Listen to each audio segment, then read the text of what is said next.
Barack Obama releases a 768-page memoir, and that is just part one.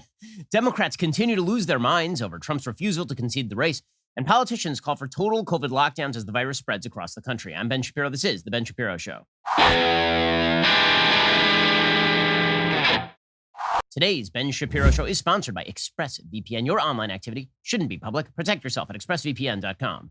We'll get to all the news in just one moment. First, let's talk about the fact that when you are running a business, there are lots of things you have to expend money on. Personnel, you have to expend money on inventory. One thing you don't want to spend tons of money on is HR, but HR issues can absolutely murder your business. If you got an HR issue, HR liabilities, they can really kill you. But HR departments can cost you tens of thousands, if not hundreds of thousands of dollars a year. This is where Bambee, spelled B-A-M-B-E-E, comes in. You can get a dedicated HR manager, craft HR policy, and maintain your compliance, all for just $99 a month. Save yourself an absolute fortune. With Bambee, you can change HR from your biggest liability to your biggest strength. Your dedicated HR manager is available by phone, email, or real-time chat. From onboarding to terminations, they customize your policies to fit your business and help you manage your employees day to day, all for just $99 a month. Month to month, no hidden fees. You can cancel anytime. You didn't start your business because you want to spend all your time on HR. There's a reason nobody likes HR.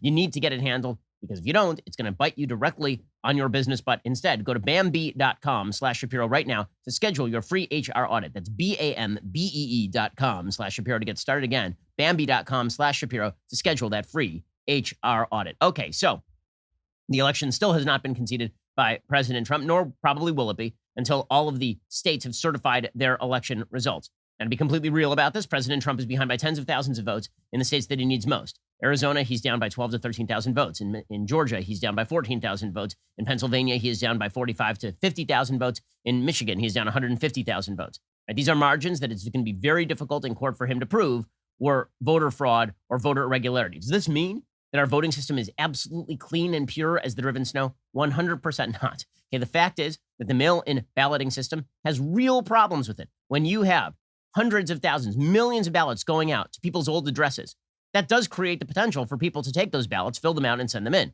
which is why Tucker Carlson on his show last night, for example, literally read off the voting records of dead people, right? This does happen. If you send ballots to addresses and you don't cleanse the voter rolls, which is something Democrats have forcibly opposed, right? Democrats have filed lawsuits to avoid cleaning the voter rolls of people who are dead. Well, that does provide the potential for somebody to grab that particular ballot, fill it in, mail it back in. This is particularly true when in states like California have ballot harvesting, where literally people just go around picking up ballots from other people. You don't even mail it in those circumstances. You have designated people from each particular party going out and picking all of those ballots up. You don't know what happens with them. They could theoretically fill them out. Right? This does create the potential for voter fraud. And you've seen Democrats in various states around the country trying to get rid of signature verification. So they don't even want you to have to verify that the signature on the ballot matches the signature for when you register to vote in the first place. Right? All of this creates the serious potential for voter fraud and voter irregularity. All of this creates the potential for people not to trust the system. And all of those things should be adjudicated. Not only should they be adjudicated, the laws should be changed. And as we have seen in certain cases, the GOP has been successful. So, for example, the GOP right now is suing it in Pennsylvania, going up to the Supreme Court in all likelihood, about this policy that was created out of whole cloth by the Supreme Court of Pennsylvania, overruling the legislature, deciding that because of COVID, ballots that arrived after the election could still be counted even without a postmark, right? The changes of those process absolutely undermine electoral integrity. They absolutely undermine faith in our electoral system. And all of those questions ought to be answered, and we ought to fight those things out. We really should. These are legislative issues. These are judicial issues, and these all should be fought out. Now, that's not quite the same thing as arguing that the proof is that all of these elections were skewed away from Trump, that the outcome of this was the skewing of the election away from Trump. That's something Trump is going to have to show in court. So, for example, in Michigan GOP lawmakers have called for a full audit of the election results over serious allegations of error and voter fraud. The Republican senators in the Michigan legislature called on Jocelyn Benson to do so. The letter dated Friday, November 13th, was released on Thursday, signed by two Republican state senators, Tom Barrett and Lana Thies. This is according to Tim Pierce over at dailywire.com. The senators requested that Benson delay certifying election results over a spate of errors and allegations of voter fraud that have cast doubts on Michigan's election process. The senators wrote, "Every citizen deserves to have faith in the integrity of the election process and its outcome.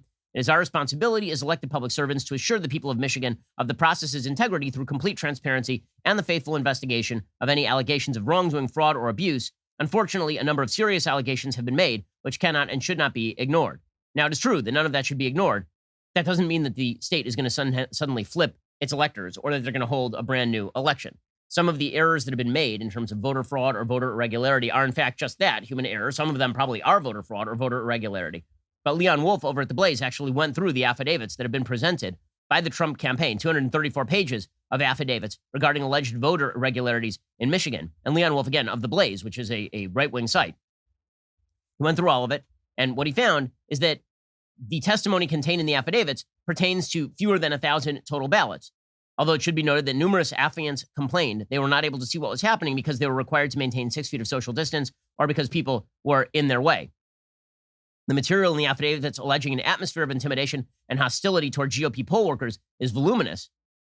Reading between the lines, some of the frustration experienced by poll workers and refusal to entertain further complaints may have been come by honestly, but there is no way to actually tell. Here's the bottom line. If you lose a state by 150,000 votes, it's going to be very, very difficult to challenge the results of that particular election. That does not mean that we should not have a legal process. Okay, and so the legal process is going forward, and it is important here to distinguish fact from rumor. So, for example, there's been a lot of talk about Dominion voting systems because there was one county in Michigan that we have talked about at length on the show already. It was called Altram County, in which 6,000 votes were accidentally shifted by manual error from the Trump campaign to the Biden campaign.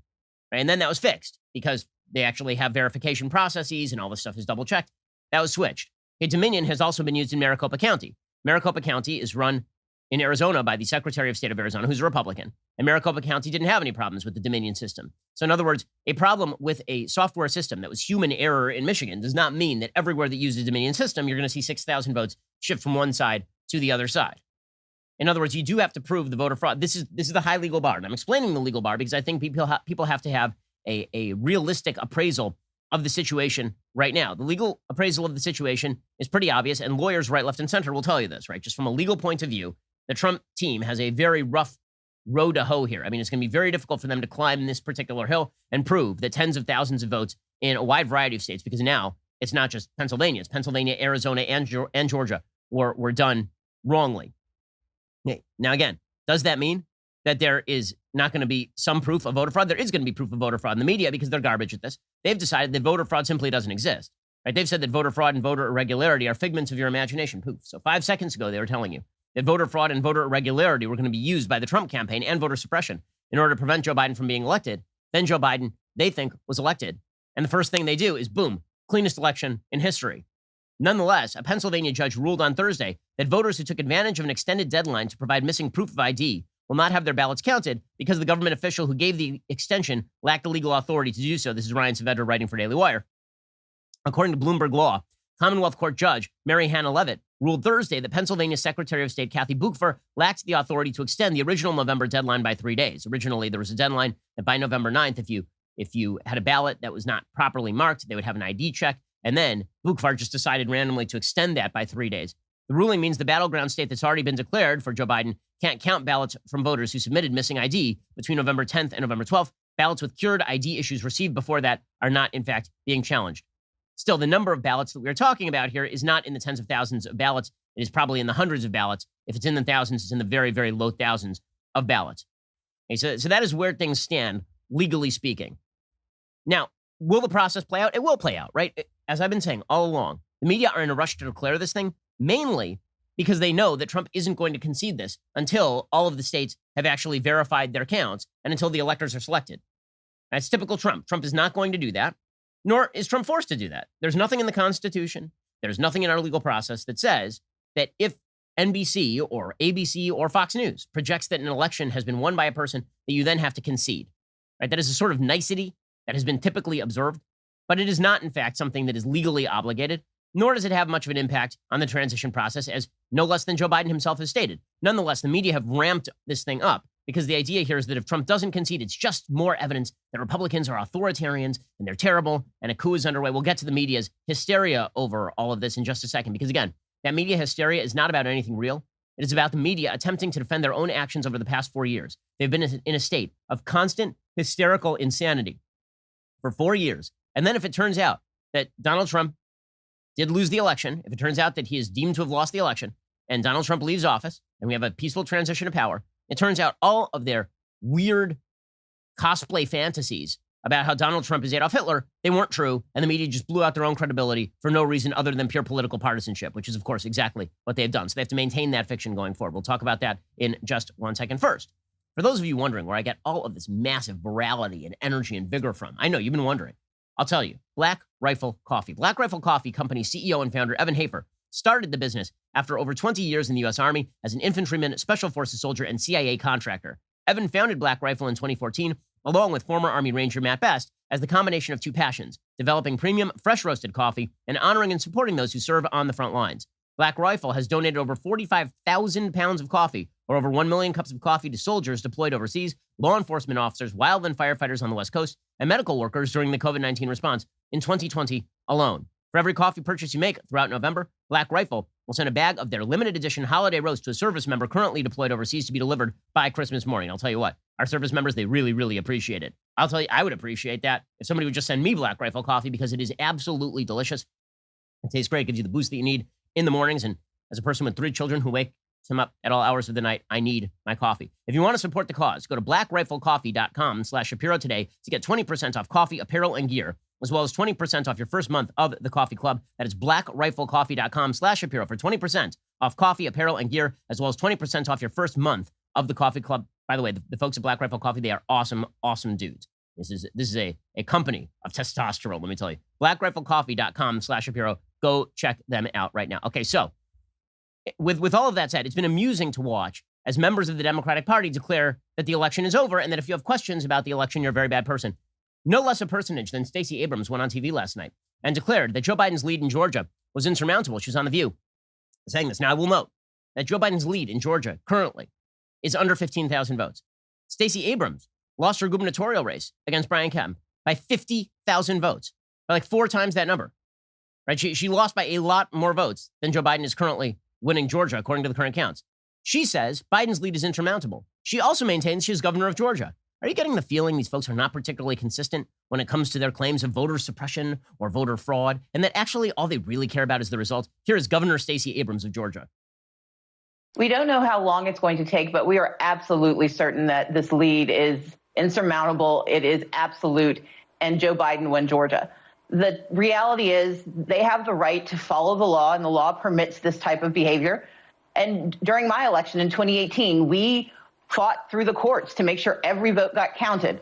Sadly, they just want to do a recount of what we already accomplished, and I wish them well. But we know that Joe Biden is going to be not only the president of the United States, but the first president in 30 years from the Democratic Party to carry Georgia. Wow, so it's an insurmountable lead, guys. There's no way that any recount, there's no way that any voter fraud or voter irregularity could overturn that count, says Governor Stacey Abrams of Georgia. I'm getting very, very tired of hearing from people who are fully willing. I mean, literally the DNC called her the governor of Georgia in the middle of the DNC. And now they're talking about undermining of democracy. There's this extraordinarily self-flattering view that Democrats have of the world that is actually dangerous to the country. Really dangerous, because it basically suggests all the angels on their are on their side and all the devils are on the other side. Okay, that'll become clear when we talk about Barack Obama's pathetic, self-serving, 768-page first volume of his memoir. My God, the Pentateuch, okay, the 5 books of Moses in Hebrew are not that long. God didn't have that much to say, but Barack Obama has plenty to say. That was his Old Testament. Can't wait for his New Testament. That'll be volume 2. By the way, dude's written, what would that make? His 4th memoir? His 4th memoir? There's no human being important enough they require 4 memoirs. Not a single human requires 4 memoirs.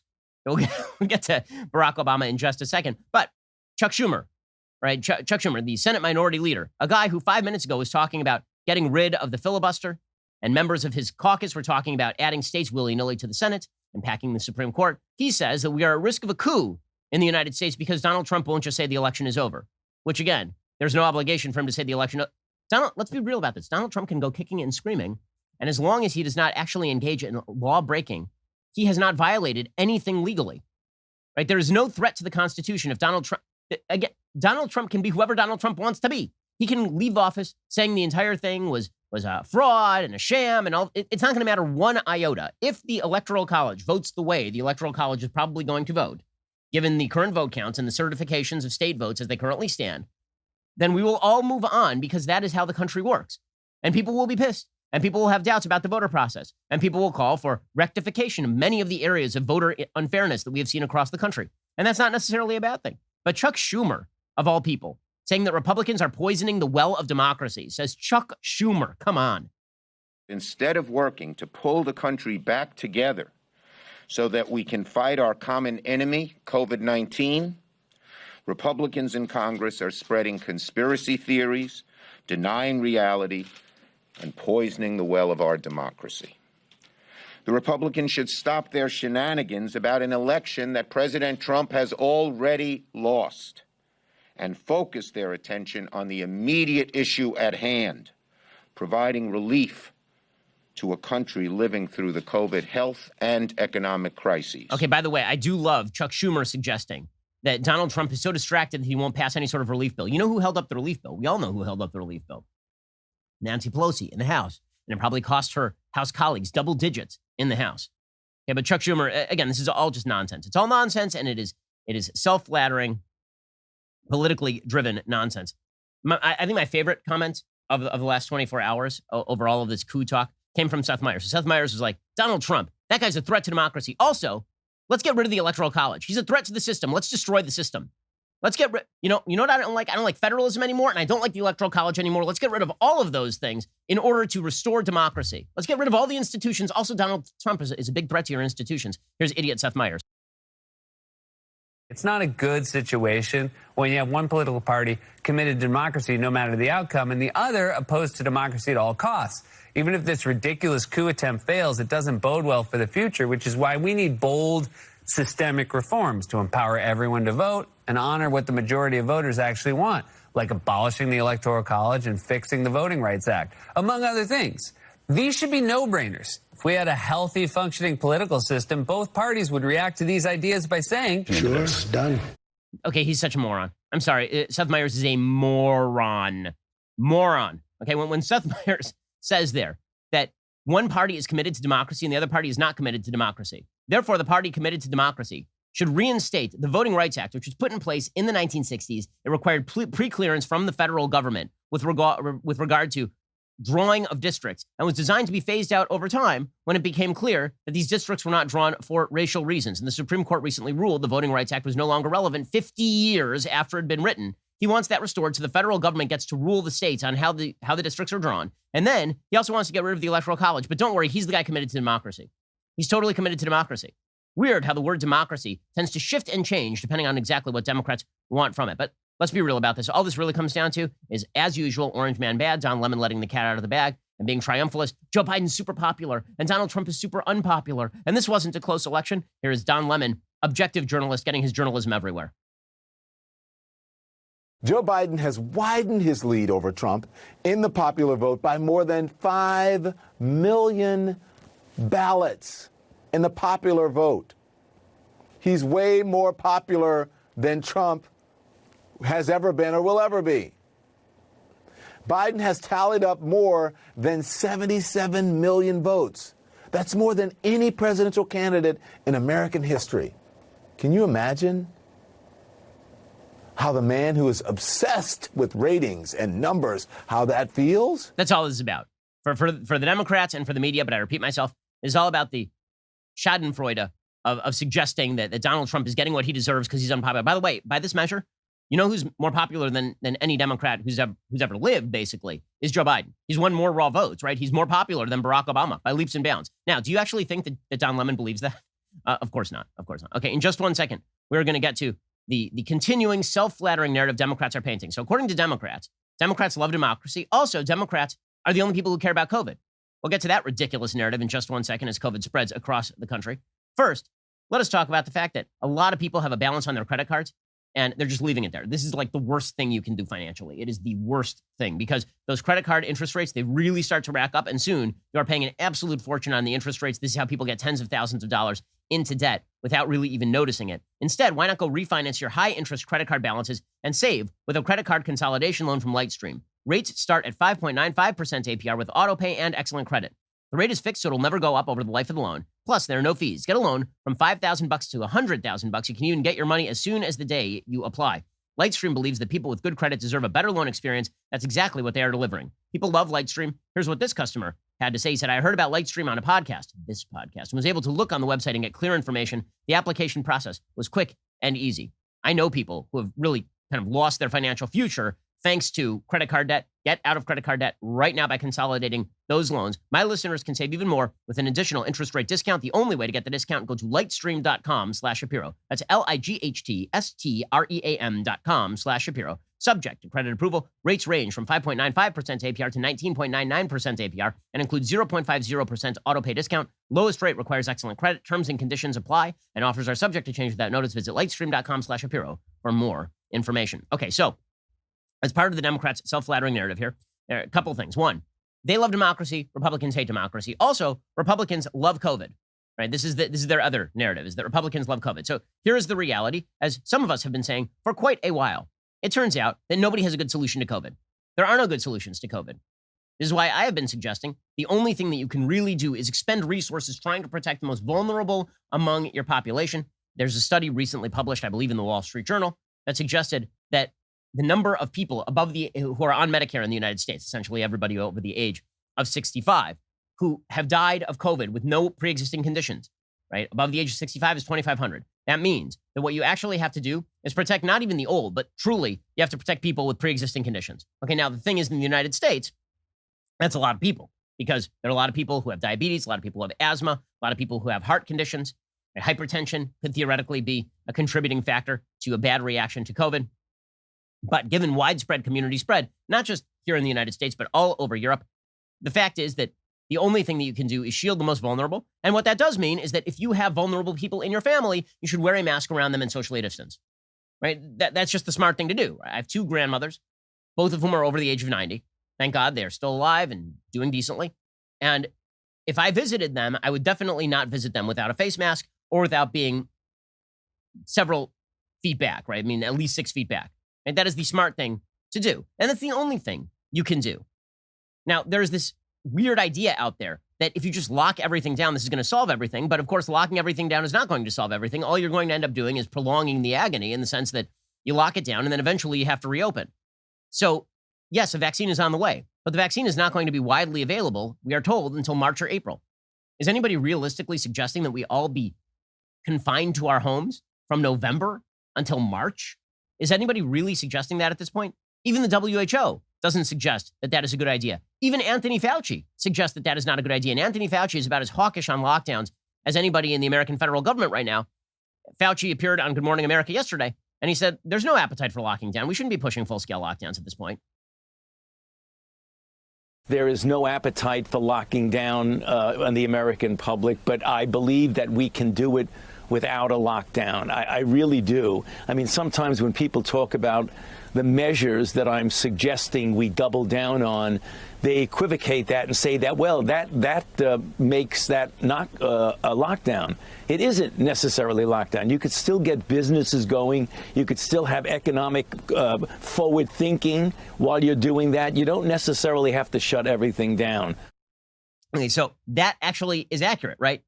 Okay, and Republicans basically across the country are saying the same thing. They're saying, okay, they're saying mostly what I'm saying, right? Be cautious. Don't go out into crowded areas. If you are going to be in crowded areas, then make sure that you wear a mask and you try to socially distance as much as possible. Like, we're all on the same page here. It is not as though there's this vast split in terms of where the American mind is. It doesn't matter. Democrats have declared that if you are a Republican, you literally want people to die. So Nancy Pelosi yesterday, she said that Republicans and the GOP should be carrying deaths on their conscience. This is the lady who's eaten ice cream in front of her sub-zero fridge while declaring that she was not going to be passing a COVID relief bill. She was holding up a COVID relief bill at the time. She's still holding up a COVID relief bill. By the way, if you're in favor of more lockdowns, you know what you need to pass a COVID relief bill, because there are a bunch of people who aren't going to be able to go to work. How do you think they're going to be able to pay your bills? I mean, it's wild.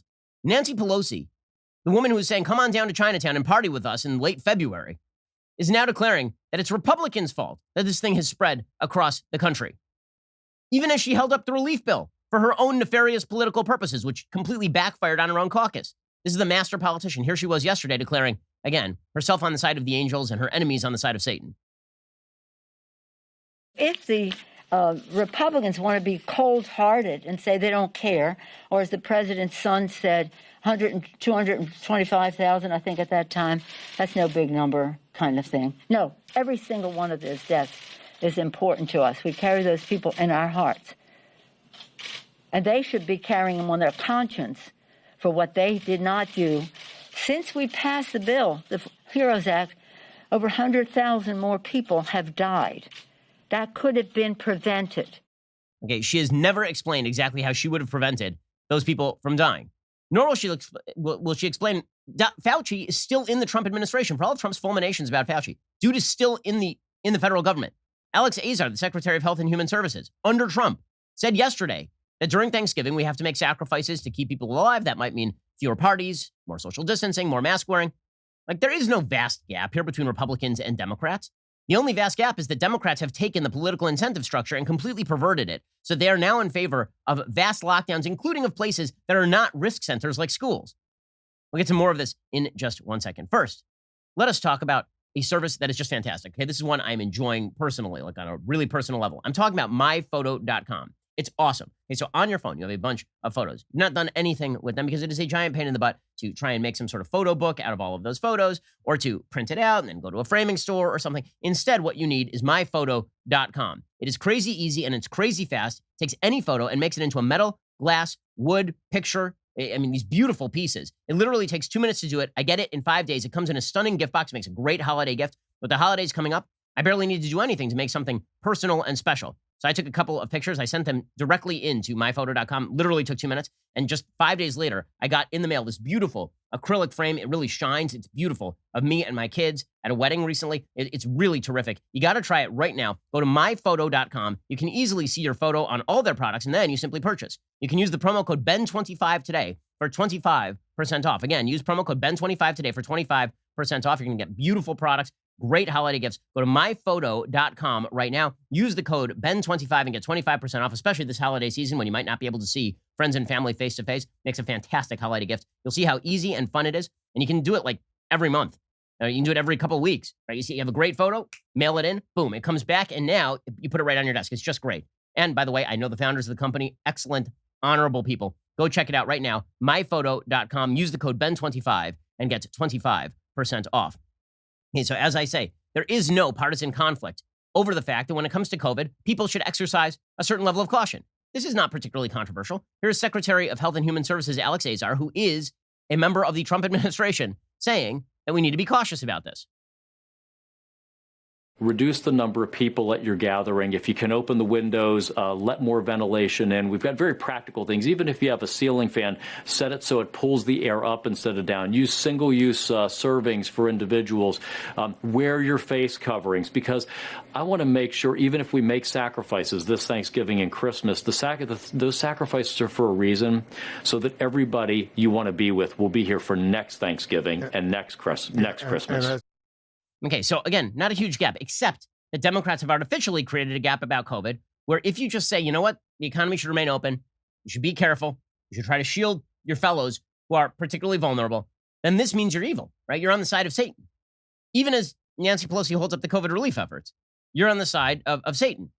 And so Democrats have decided that because of the incentive structure, it's time for full lockdowns. Full lockdowns are back on the table. Except, by the way, if you are celebrating some sort of woke cause. If you're celebrating a woke cause, then lockdowns don't matter anymore. As we all know, COVID is the wokest virus that ever was. It does not affect anybody who attends a Black Lives Matter rally, but it'll hit everybody at a Trump White House event. It has never affected a non-Trump voter. It turns out that this virus is it's sort of a holy virus in the view of the left. It only hurts people who do the wrong things. It's like Santa Claus. It keeps a list. It checks it twice, and then it comes after you if you were naughty and not nice. Anyway, here was Biden's spokeswoman yesterday ducking whether he would actually attempt a national lockdown, which is like, good luck. First of all, you don't have the power under the Constitution of the United States, thank God, to impose a national level lockdown, particularly in January. We don't even know where this thing is going to be in January. But I think that you should pretty much commit that you are not going to use an executive order to try and lock down the entire American economy. I mean, if you want to talk about the essence of tyranny, that would be it. The president of the United States declaring, you know what, national lockdown time. Here is Biden's spokeswoman literally refusing to answer the question. Is that something that President-elect Biden is considering, a 4 to 6 week lockdown? Well, I think he laid out very clearly across the course of the campaign the things that he wants to do to get the virus under control, including encouraging national mask mandates. But what does that mean? No plans for a lockdown, but that could change? I mean, Michael Osterholm's on the task force. There are steps that we can take now, again, encouraging people to wear masks. Again, they're just going to say mask, mask, mask, but they'll hold in abeyance the possibility of a total lockdown of the American economy. And mayors all over the country who are Democrats are now calling for a total lockdown, except when they're not. So Chicago Mayor Lori Lightfoot issued another lockdown advisory. She demanded that you cancel your Thanksgiving plans. Starting on Monday, according to the Chicago Tribune, she'll impose a 10-person ceiling on gatherings such as weddings, funerals, and other events. She also tweeted out a stay-at-home advisory for Chicago will go into effect on Monday, November 16th at 6 a.m. By the way, I do love these delays. As though what did the virus is delayed for the next 3 days or so? Like if you can issue this advisory, shouldn't you do it like right now? Like it's that big an emergency? This advisory calls on all Chicagoans to do the following: stay home unless for essential reasons, stop having guests over, including family members you do not live with, avoid non-essential travel, and cancel your Thanksgiving plans. By the way, I will just note that the queen of science, who yesterday released an entire video about how much she values science, this was her like 6 days ago at a rally in the open with no mask on, shouting into a loudspeaker about Joe Biden. That's a picture of her right there. You see this? Here she goes. This is a great day for our country. We get to take our democracy back. Giant crowd in the streets, many not wearing masks. For all those people who voted, you made this happen. Okay, so that was okay. That was okay. 6 days ago, that was okay. Now, you can't have grandma and grandpa over for Thanksgiving dinner, even if you're being cautious and socially distancing. So, yeah, I definitely trust these people and don't think this is political at all. How about Bill de Blasio? Bill de Blasio is doing the same thing. So Bill de Blasio was asked about Andrew Cuomo's restrictions on CNN last night. He said, I think that Andrew Cuomo's new restrictions that basically say that we're going to shut down bars and restaurants after 10 p.m. because COVID apparently does not apply before 10 p.m. Also saying that you can't have 10 people in your backyard, but you can have 8 people in your house, which makes no sense at all. Here's Bill de Blasio saying these standards make perfect sense to him. He and I have talked about this a lot. I think he's in the right place. I think it will help for sure. And the additional work that's being done in Staten Island in particular, I think is going to help a lot.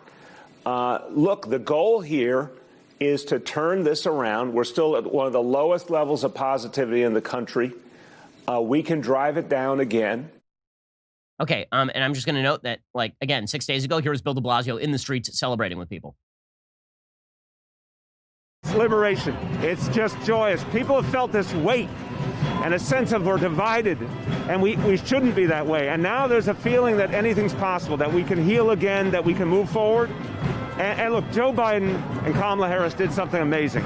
This is turning out to be a huge victory. Okay, so we we can stop it there. Somebody should have told Bill de Blasio that there were a bunch of Orthodox Jews having like a prayer session behind him. Maybe would have done something about the giant ass crowd directly behind him celebrating in the middle of a pandemic. But that was apparently totally fine. By the way, the rewritten history by which Donald Trump is responsible for everything COVID related. Let me just take you back to like mid-February. Ronald Klain is the incoming chief of staff for Joe Biden if Joe Biden is in fact legally made the president-elect of the United States. Here's a Ronald Klain tweet from the middle of February. He was responding to a tweet from Bill de Blasio, February 13th. It was my honor to spend time with our Asian American-owned small businesses in Flushing today. This vibrant community is standing strong, but they need your support. Our Chinatowns are open for business. Make some dinner plans, do some shopping, stand with our neighbors. This is from all the captains of science who were saying that they would have changed everything had they been in charge in February. Okay, Ronald Klain. Okay, that is the new incoming Joe Biden chief of staff. Here is what he tweeted. He tweeted, we don't have a COVID-19 epidemic in the United States, but we are starting to see a fear epidemic. Kudos to Mayor Bill de Blasio and others for standing against that.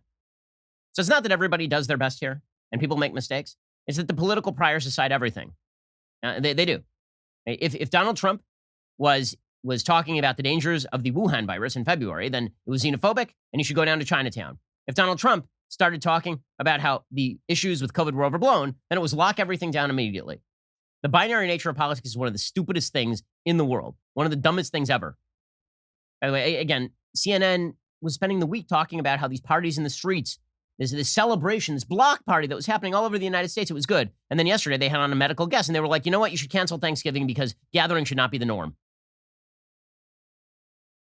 Less is more this Thanksgiving. It is the COVID Thanksgiving. We don't want to give the virus while we're giving thanks. We want to protect grandma and grandpa, and we do that by keeping ourselves as separate as possible.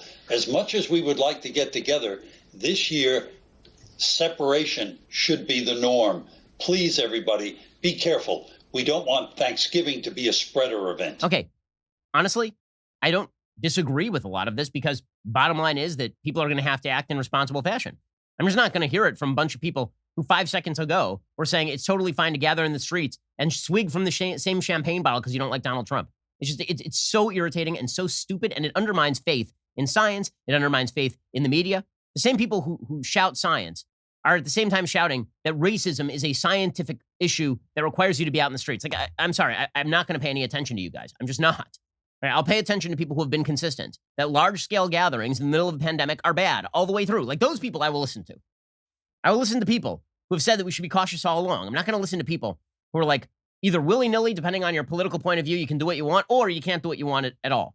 Like that undermines public trust. We'll get to more of this in just 1 second. And we'll get to the battle that is now raging inside the Democratic Party between the Democrats and the radicals, between the so-called mainstream and the radicals. And the radicals are going to win.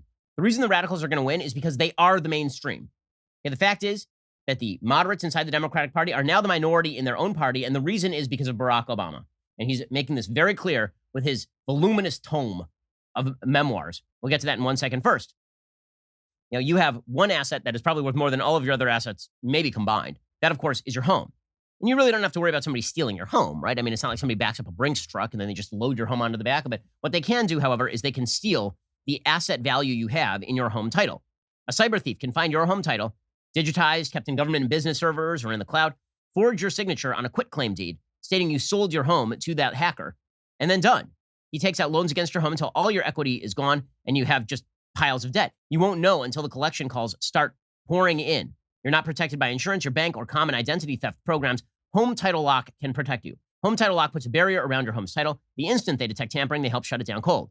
Go to HometitleLock.com right now. Register your address, and you can already see if you're a victim. Then use code RADIO for 30 free days of protection. It's one of those things that you're going to feel a lot more secure about because you know that your most valuable asset is now protected. Now, you probably have a safe in your house to protect your valuables, even though you're not super worried about somebody breaking in. Well, if they steal the stuff in your safe, probably is worth some money. It ain't worth the same as your house. Go protect your home asset value today. Use code RADIO at HometitleLock.com for 30 free days of protection. Okay, so meanwhile, the Democrats are trying to cope with the fact that they lost a bunch of seats in the House, that they are in all likelihood not going to gain the Senate. And this battle has broken out into the open between the Democratic radicals and the so-called moderates inside the Democratic Party. Biden is supposed to be a representative of the moderate Democratic Party, a return to normalcy. There's only one problem. The heart and soul of the Democratic Party is not controlled by the moderates. The heart and soul of the Democratic Party is controlled by the radicals, because Barack Obama was a radical posing as a moderate. He took over the party, and he shaped that party in his image. Joe Biden, in order to be a return to normalcy, would have to be a return to the pre-Obama era, but he is not. He is not a return to the pre-Obama era. The only reason that he is apparently the president-elect at this moment, according to media projections, is because he is supposedly following in the footsteps of Barack Obama, who was one of the great political prevaricators of modern American history. I mean, truly. The battle between the moderates and the non-moderates in the Democratic Party has broken out really, really radically. According to Politico, it was the biggest surprise on election night. Democrats, instead of growing their House majority, actually lost seats. Now the party is going through an internal reckoning on what went wrong. The clearest picture of what happened will come when a full breakdown of how Donald Trump and Joe Biden fared in individual districts across the country is available. But the most shocking results available thus far make it clear Trump did far better than polling indicated he would in many suburban battlegrounds, and in others, Republican congressional candidates may have benefited from ticket splitters. Overall, it looks like 2018 was a high watermark for Democrats, a wave that crested and fell. Democrats' unexpected losses ranged from districts in Florida and Texas, where sliding Latino support provided costly blue-trending suburbs, where affluent voters split their tickets, and rural seats in which Trump's GOP roared back last week. In the end, Democrats could end up losing around 10 seats, depending on the final counts. It'll probably be more than that. It'll probably be like 13 or 14. Here are the most surprising congressional races of 2020, and then they name a bunch of areas in which incumbent Democrats lost their districts and lost pretty heavily. Okay, the point of this, and pretty much everybody in the Democratic Party knows it, is that the moderate Democrats got blown out because they were tied to the radical Democrats. One person who knows this is Senator Joe Manchin. Right? Joe Manchin has always sort of been on the bubble. He keeps getting elected in West Virginia, which is an extremely red state at this point. West Virginia, in terms of presidential elections, it votes like 65-35 in favor of the Republican candidate. But Joe Manchin, because he's sort of an older style moderate Democrat who very often votes with Republicans, he's been able to survive. So he tweeted this out. He tweeted out, "Defund the police, defund my butt. I'm a proud West Virginia Democrat. We are the party of working men and women. We want to protect Americans' jobs and health care. We do not have some crazy socialist agenda, and we do not believe in defunding the police. All of which prompted the Honorable Representative Alexandra Ocasio-Cortez, D, Crazy Towns, to tweet out a picture of herself glaring at Joe Manchin. Because during the State of the Union address, Joe Manchin had the temerity to, I believe, applaud for some tax cuts, and AOC sat behind him and glared at him. Right? This is the slay queen. Please continue. Continue along. I want her to primary Chuck Schumer. I really, really do. Okay, glaring at Joe Manchin. By the way, chances that Joe Manchin switches to the Republican Party over the course of the next couple of years, I would say at least 50-50. Because otherwise, he's going to lose his seat. Because if he gets tied to that wing of his party, he's toast in West Virginia. But here is the thing. For all the Democrats declaring that they are not, in fact, the party of Alexandra Ocasio-Cortez and the squad, makes it very difficult to claim that when Nancy Pelosi is literally posing on covers with Alexandra Ocasio-Cortez and the squad. Right? She is not appearing on magazine covers with Abigail Spanberger and Connor Lamb. She's appearing with the hottest new things in the new media, with all the Twitter, Instagram crowd, right? The people who make for good clapback tweets, but have no actual ability to get anything done other than shouting socialism at the moon. It's a real problem for the Democrats. As Kevin McCarthy, the House Minority Leader, said, what this election shows more than anything is that there's a mandate against socialism, and Republicans are right about this. Not one Republican incumbent lost. Republicans won from Miami to New York to Minnesota to California. The only seat the Democrats won was an open seat. And then they claimed to have won a redistricting in North Carolina where Republicans didn't even run. I heard the speaker call it a mandate. It was a mandate against socialism.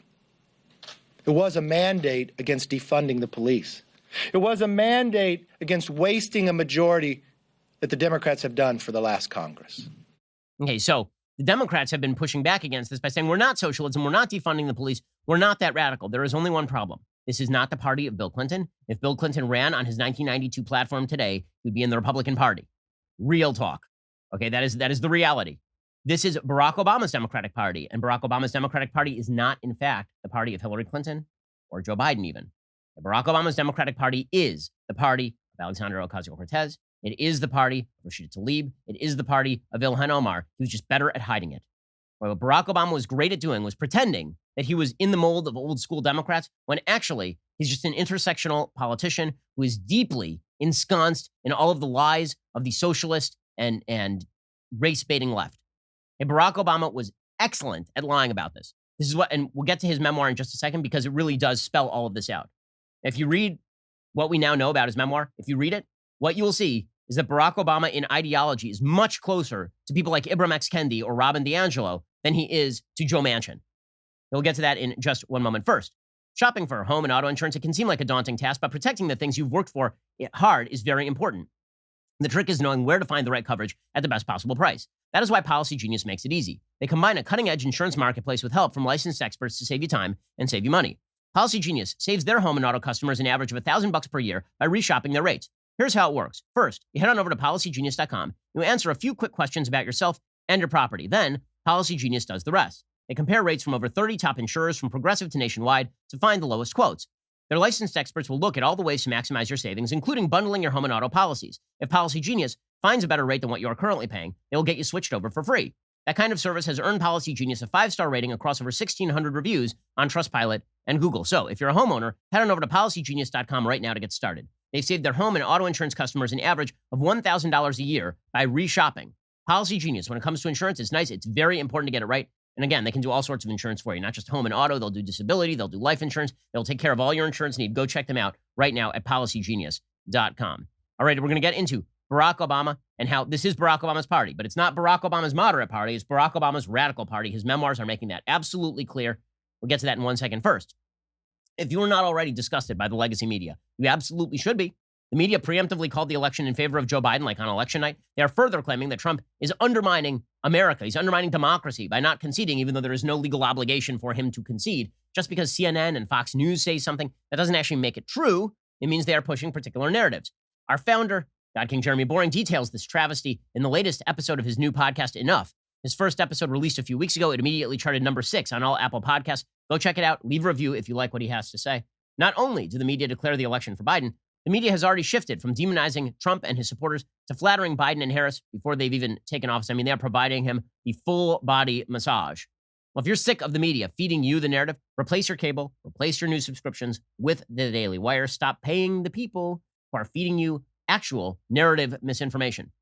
And here's the thing over at Daily Wire. We plan on replacing the media. We have big plans. It starts today. Candace Owens, New York Times bestselling author and founder of the Blexit Foundation, is joining the Daily Wire. She'll be launching a brand new show with us early next year. We're also launching an entertainment channel, a new investigative journalism team. We're building partnerships with like-minded content creators like PragerU, whose entire show library will be available to dailywire.com members by the end of the year. We are going after the legacy media. We're going to do it by building a huge membership base of supporters like you. It's not just that you get great content. You're part of the team in helping to take down one of the institutions that is a key component of democratic dominance. Right now, just to show you we're serious, we are offering 25% off all memberships with code ELECTION over at dailywire.com/subscribe. Members get our articles ad-free, access to all of our live broadcasts and show library, the full 3 hours of the Ben Shapiro Show, and exclusive Reader's Pass content available only to Daily Wire members. If you're considering an all-access membership, you get to join us on All Access Live every night for live stream discussions with our hosts and an amazing online community. You also get not one, but 2 leftist tears tumblers with your membership, as well as early, sometimes exclusive access to new Daily Wire products. So remember, that's 25% off all memberships with code ELECTION over at dailywire.com/subscribe. Replace the legacy media with Daily Wire. You won't regret it. We are the largest, fastest growing conservative podcast and radio show in the nation.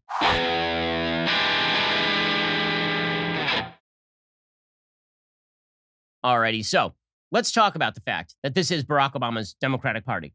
So the battle inside the Democratic Party right now between the so-called moderates, the Joe Manchins of the party, or even the Joe Bidens of the party, against the sort of Alexandria Ocasio-Cortez squad, Elizabeth Warren, Bernie Sanders wing of the party, that battle is over. And the reason that the battle is over is because there is no immune response to the argument that is being made by people like Ocasio-Cortez, the people like Rashida Tlaib, the people like Elizabeth Warren, which is that the system itself is deeply corrupt. The reason there's no immune response is because Barack Obama killed the immune response. Okay, the great lie of Barack Obama's tenure is that he was a unifying president who believed in foundational American principles. He absolutely did not. The 2012 election, I think, broke the country because in 2008, Barack Obama was elected along the lines of, I am here to unify. I'm here, red states, no blue states, United States. We've had a lot of racial conflict in this country in my own person. I have felt that pain, but now I am a symbol of hope. Right? That was his whole 2008 campaign. And then come 2012, everybody who opposed him was a racist, sexist, bigot, homophobe. If you didn't like him, it was because you had not uncovered the bigotry in your own heart. And in fact, his agenda was about a vision for the country that may have moved beyond the founders. Okay, so now he has a memoir out. And the memoir is making pretty damned clear where he comes from. Okay, the memoir is not vague. It is slightly coded. When I say it's slightly coded, I mean that he pays sometimes lip service to what he says are American principles that are actually not foundational American founding principles. But Barack Obama is the pathway for the Democratic Party moving forward. Right? That's what they think. This is what the Democratic Party thinks. And this is why the future of the Democratic Party looks a lot more like the squad and a lot less like Joe Manchin, which is why you have that particular tweet from AOC glaring at Joe Manchin. Right? That is the future of the Democratic Party. It's radicals all the way down. Okay, so Barack Obama releases a 768-page volume 1 of his memoir. First of all, for anybody who believes that Donald Trump has narcissistic personality disorder, let me introduce you to a man named Barack Obama. Nobody has ever loved Barack Obama more than Barack Obama loves Barack Obama. Jeffrey Toobin doesn't love Jeffrey Toobin as much as Barack Obama loves Barack Obama. Okay, it is absurd how much Barack Obama loves himself some Barack Obama. The man has written at this point, this is his 3rd memoir, and volume 1 is longer, as I have said, than the 5 books of Moses.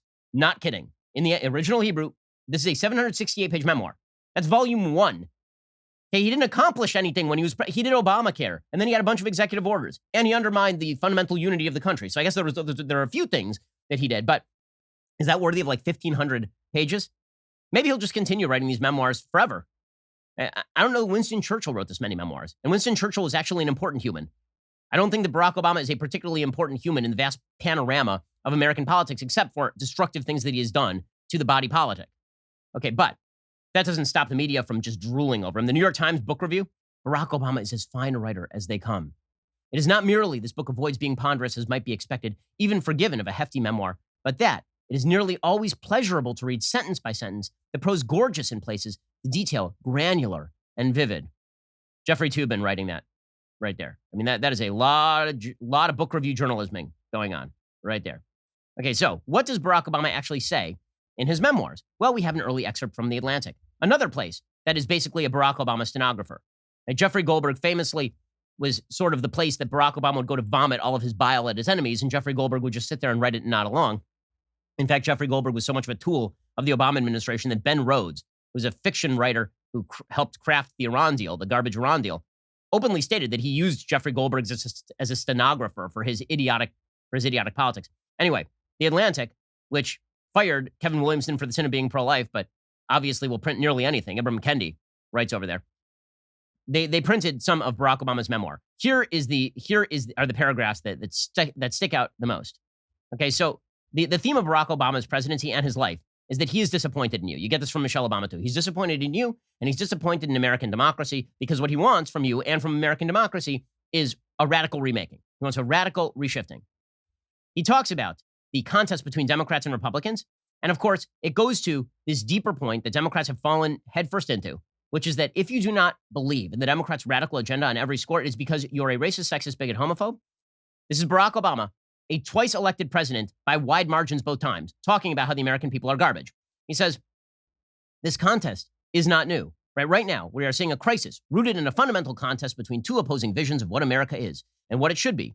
A crisis that has left the body politic divided, angry, and mistrustful, and has allowed for an ongoing breach of institutional norms, procedural safeguards, and the adherence to basic facts both Republicans and Democrats once took for granted. First of all, being lectured on basic facts by Captain, if you like your doctor, you can keep your doctor, is somewhat galling.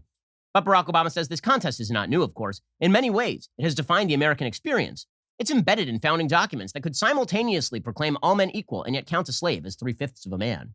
It finds expression in our earliest court opinions, as when the Chief Justice of the United States bluntly explains to Native Americans that their tribe's rights to convey property aren't enforceable because the court of the conqueror has no capacity to recognize the just claims of the conquered.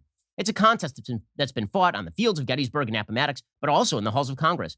On a bridge in Selma, Alabama, across the vineyards of California, and down the streets of New York, a contest fought by soldiers, but more often by union organizers, suffragists, Pullman porters, student leaders, waves of immigrants, and LGBTQ activists armed with nothing more than picket signs, pamphlets, or a pair of marching shoes. At the heart of this long-running battle is a simple question.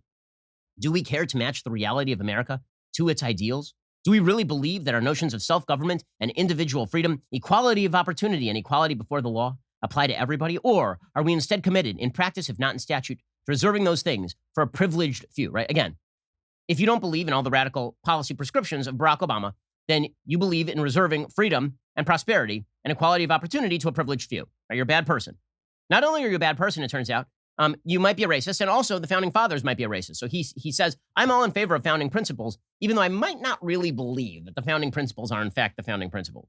Right? Here's where we get into the radical 1619 Project territory of Barack Obama's thought. He says, I recognize there are those who believe it's time to discard the myth that an examination of America's past and an even cursory glance at today's headlines show that this nation's ideals have always been secondary to conquest and subjugation, a racial caste system, and rapacious capitalism, and that to pretend otherwise is to be complicit in a game that was rigged from the start.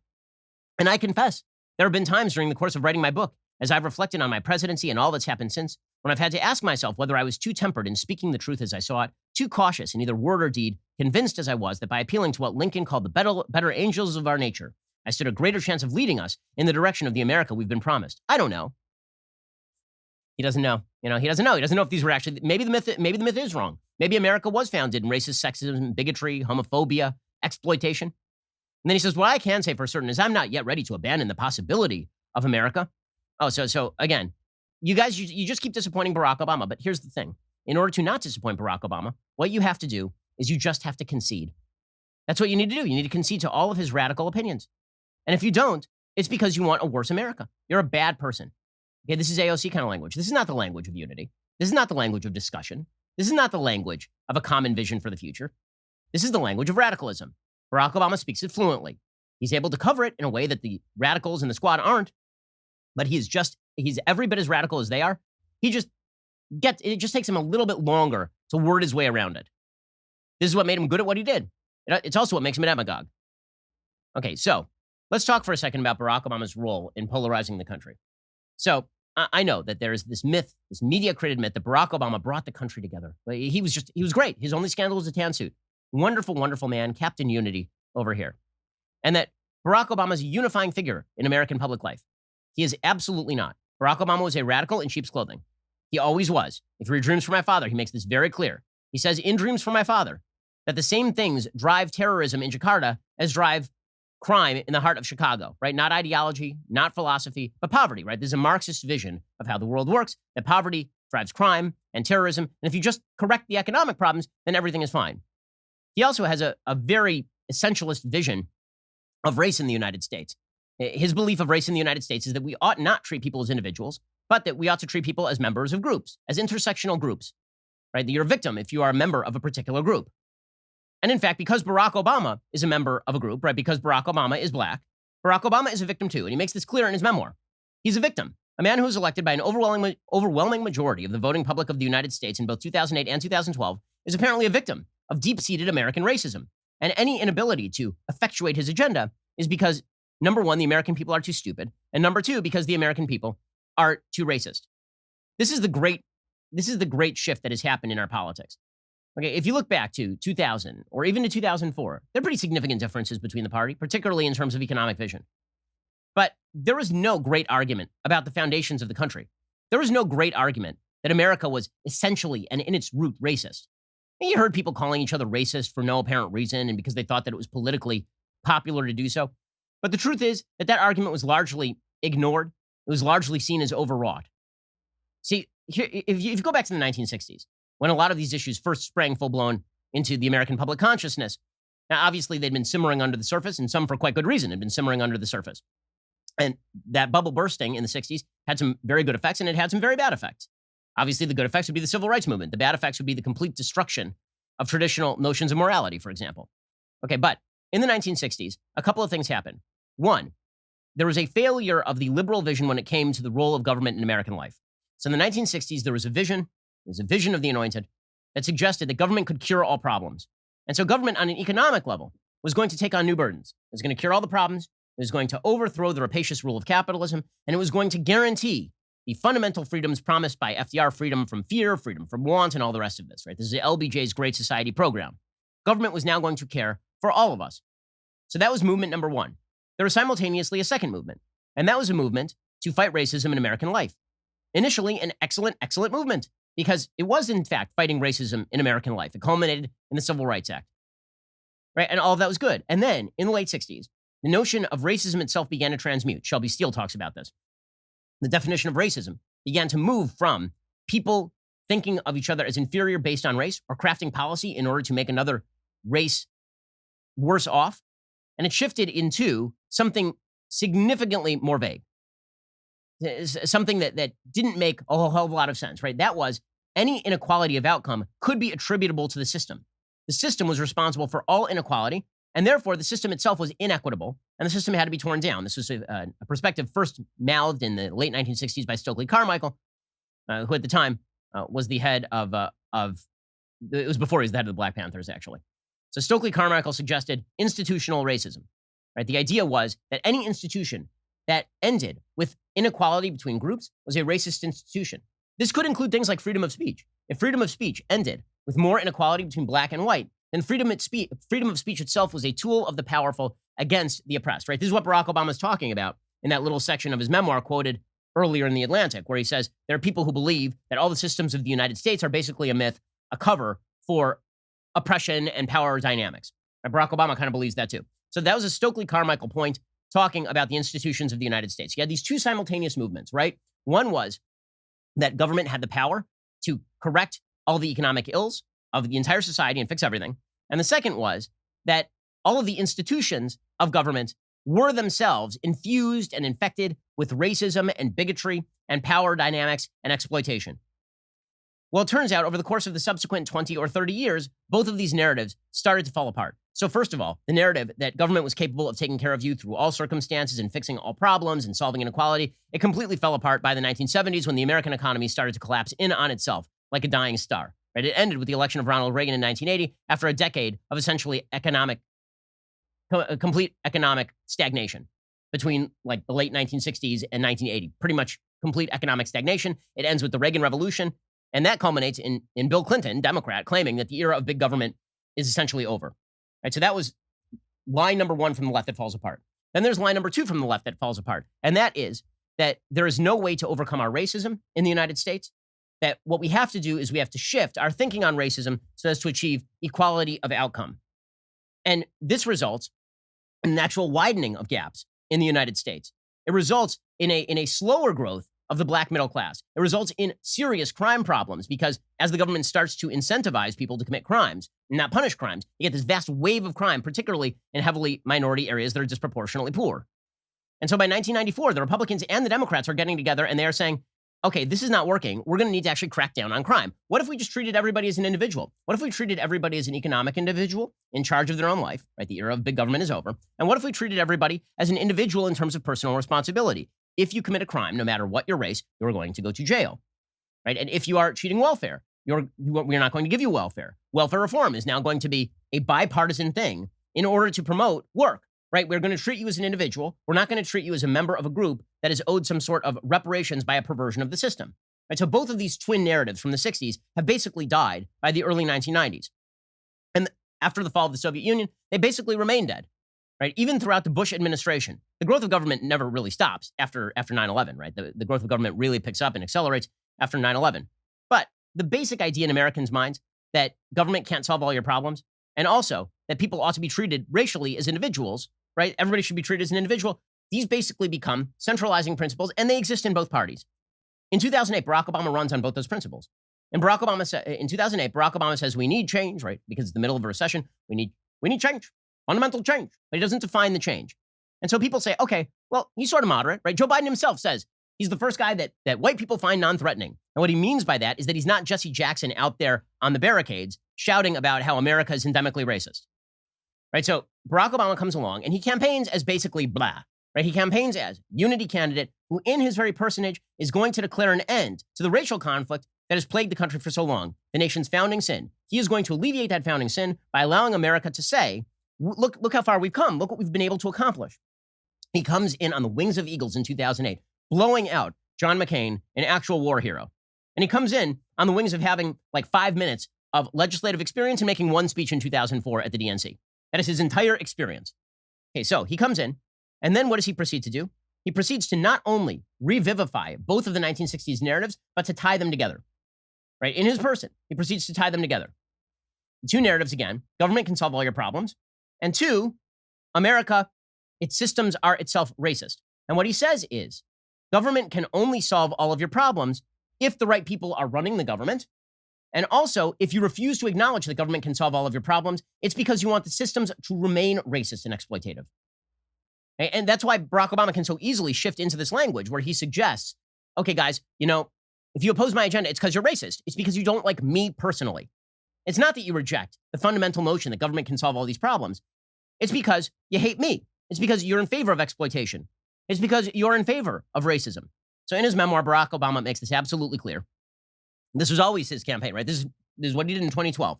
He revivified those two dead narratives. He tied them together. He created a coalition out of it, the Coalition of the Ascendant, and then he won in 2012. And Democrats have been trying to remake that coalition ever since.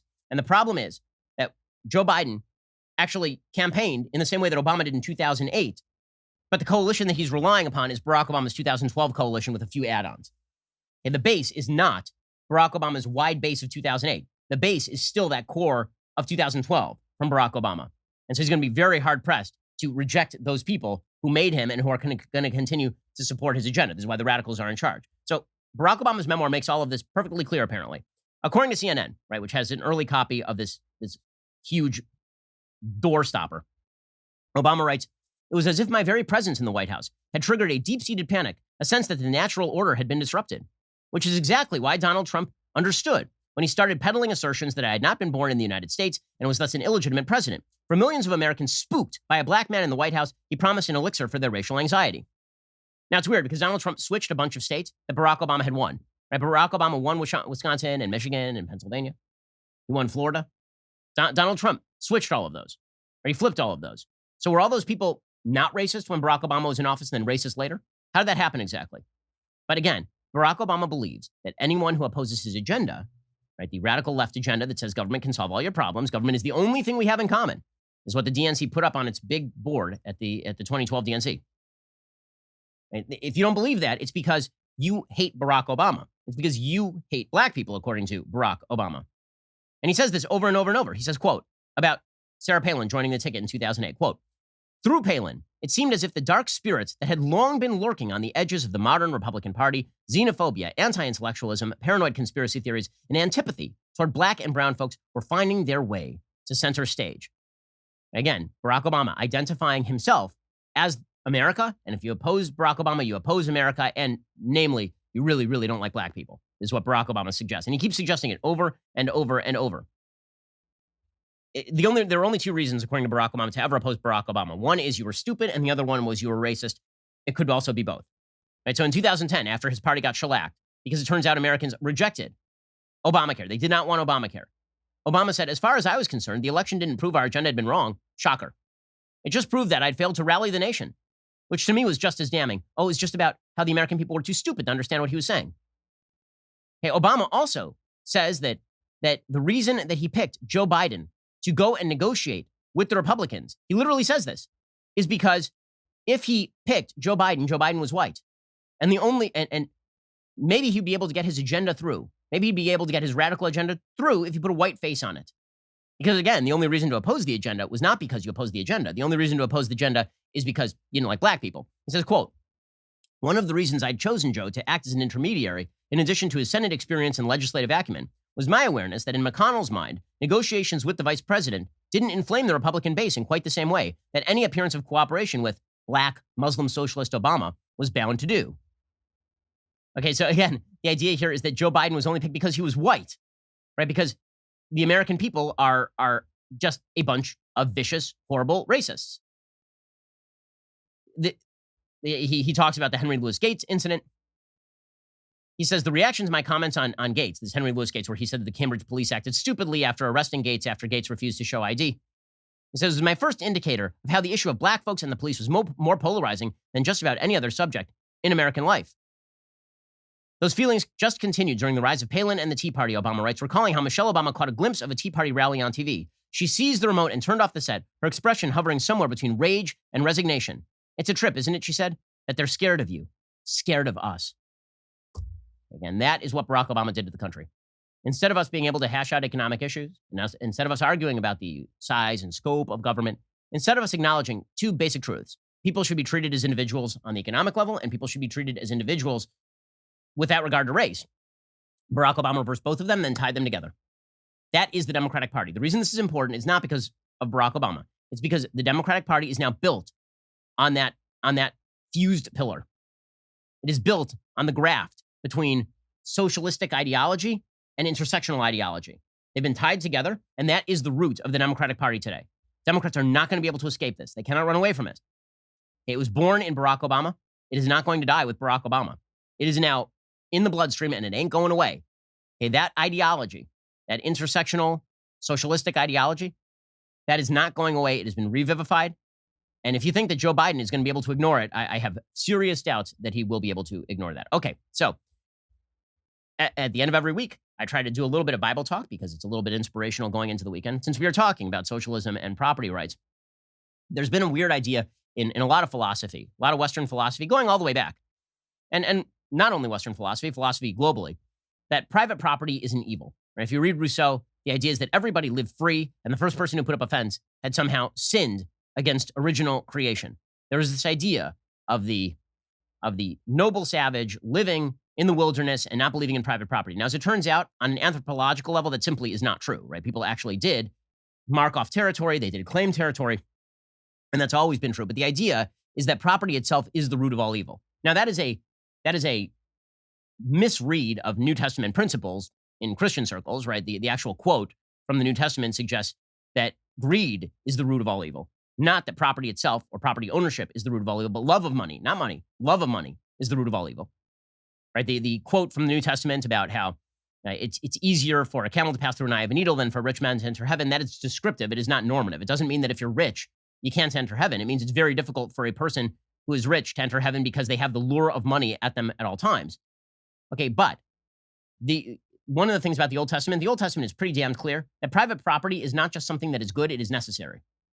That there is something endemic to human nature that claims property. That property is something we have to recognize as something inherent. It is not, in fact, a social construct. It is not something that human beings placed on each other as a method of exploitation.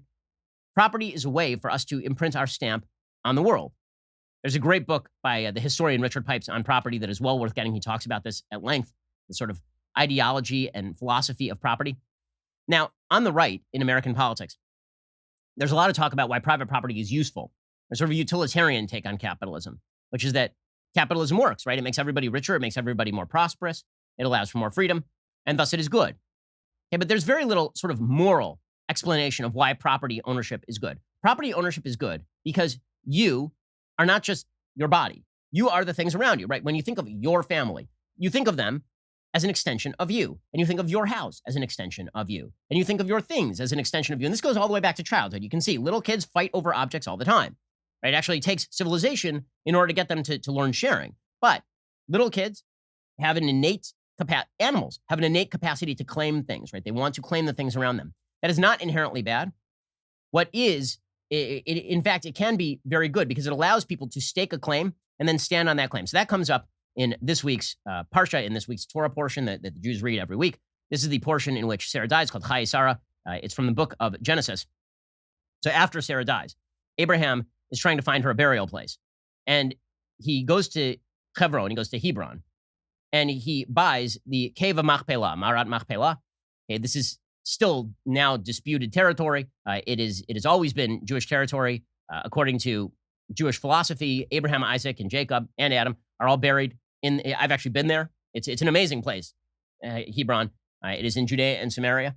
It has been made somewhat dangerous by the fact that there are a lot of terrorists who have tried to attack this particular area. And Muslims also do not allow Jews to go into particular areas of the Marat HaMachpelah for most of the year. But the place still exists. Okay, that is the first territorial claim that the Jewish people make in the land of Israel through a property purchase. And so what happens is that Abraham goes to Hebron, he sees this cave, and he says, I want to buy that as a burial place for my wife. And the people who own the place, they say, you know what? We're just going to give it to you. Right? And he says, if it is your will that I bury my dead from before me, listen to me and entreat for me to Ephron, the son of Zohar, that he may give me Machpelah, that's a double cave, which belongs to him. It's at the end of his field. For a full price, let him give it to me in the midst for burial property. Now Ephron was sitting in the midst of the sons of Het, and Ephron the Hittite answered Abraham in the hearing of the sons of Het, of all those who had come into the gate of his city, saying, No, my lord, listen to me. I've given you the field, and the cave that is in it. Behold, I've given it to you. Before the eyes of the sons of my people, I have given it to you. Bury your dead.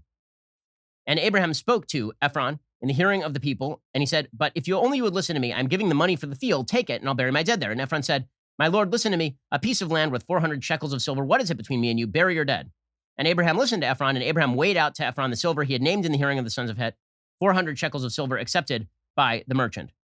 Right, so the question is, it seems like Ephron's trying to do a nice thing. Why is Abraham so insistent that he buy the field? And the answer is because property claims matter. And as you can tell, certainly in the Middle East, property claims matter. Property ownership matters. And the consensual exchange of property between people is an endemic good because it clarifies the boundaries between people. When we do not believe that property matters, you end up encroaching on those boundaries rather regularly. Those boundaries become points of contention rather than points of clarification. And there's the old Robert Frost phrase that good fences make good neighbors. That happens to be true. Property ownership makes for a polite society. It makes for a better society. It makes for a freer society because it is an extension of the reality that there are individuals who have claims to things that you do not have claims to. And that is something that is worth remembering as we move forward into a brave new era. Alrighty, we'll be back here later today with 2 additional hours of content. Otherwise, we'll see you here on Monday. Try not to burn everything down. We'll see you then. This is the Ben Shapiro Show. The Ben Shapiro Show is produced by Colton Haas. Executive producer Jeremy Boring.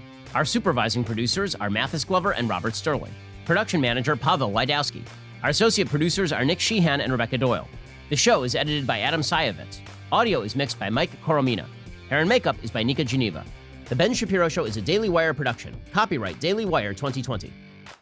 You know, the Matt Walsh Show, it's not just another show about politics. I think there are enough of those already out there. We talk about culture because culture drives politics and it drives everything else. So my main focuses are life, family, faith. Those are fundamental, and that's what this show is about. I hope you'll give it a listen.